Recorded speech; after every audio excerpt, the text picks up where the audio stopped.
every fire is different. Every way you go about things has got to be different. Scott McCracken, grew up here in Wickenburg, and yeah, you always got to look all around you and keep your eyes out for a lot of things. You don't want to go send your guys into even if the fire is miles away, you don't want to just say, hey, let's go into here and we're going to start clearing some line, and then we should be able to burn off of it. And you look at it, and it's even a first year might notice this, say, hey, boss, that's a big old snag patch. There's a bunch of dead trees standing, and you also got to know your fuel type too, especially if they're aspens. Aspens are really weak rooted, and the root system is completely connected. They grow as a group, and they're pretty much all tied together. So one goes, chances are 2, 3, 4, 20 more can go. And you don't want to send your guys into something like that, especially with a lot of them that are, either have been fire weakened from a fire before or fire weakened from the fire that you're working.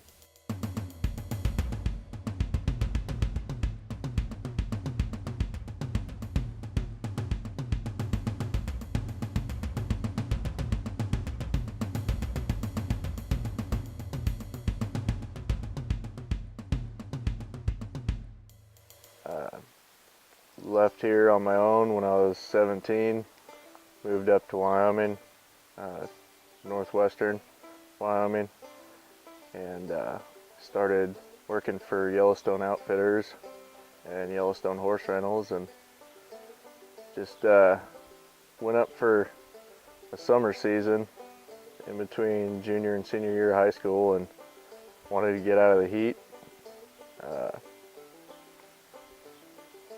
Ended up liking it even more than I thought. Figured I was living outside in a tent or teepee or just on the ground for about 6 months out of the year, 5 to 6 months, depending on the snowpack up there. But yeah, I've always worked outside. Any job I've ever had, working around friends and family, working cows and stuff growing up, and then going up there, I was always outside. My uncle, he's the fire chief here in Wickenburg, and I was talking with him, and I always kind of wanted to be a firefighter, growing up around him and everything, and talked to him a bit about it, and he mentioned that I should try and get into wildland fire, because he'd seen me around the station and was part of the Wickenburg Fire Explorers. You have a fire out in the desert or out in the forest, or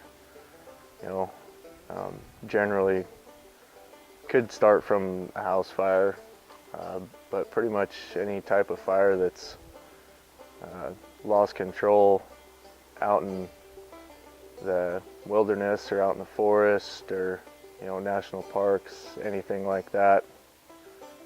And yeah, he thought that'd be good for me, because I like being outdoors so much, and I like fire, and I grew up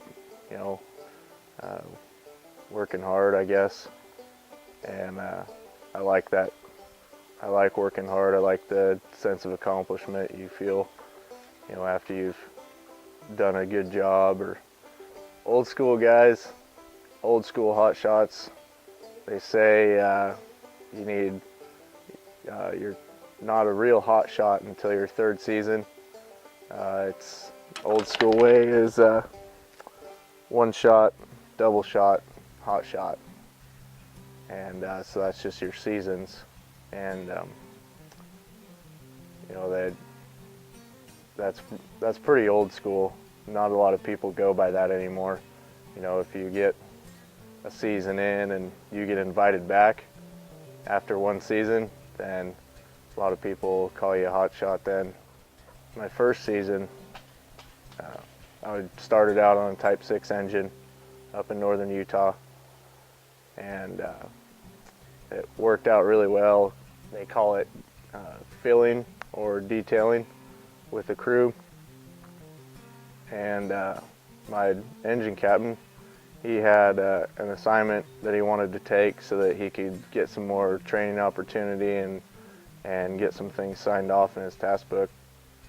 And so he asked us, me and the other couple guys that were on the engine, he asked us if we wanted to detail in on a Type 2 crew, which is similar to a hotshot crew. They just don't have quite as many qualifications or quite as many people with certain qualifications, which in turn makes a hotshot crew a Type 1 crew. So we did that. The three of us, we went on a Type 2 hand crew, and I loved it, and had a lot of fun doing it, learned a lot.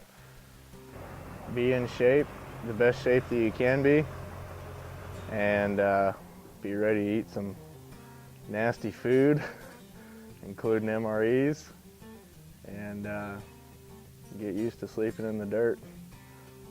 It's a lot of fun. It's hard work, but you know, it's not for everybody. You gotta like it a lot.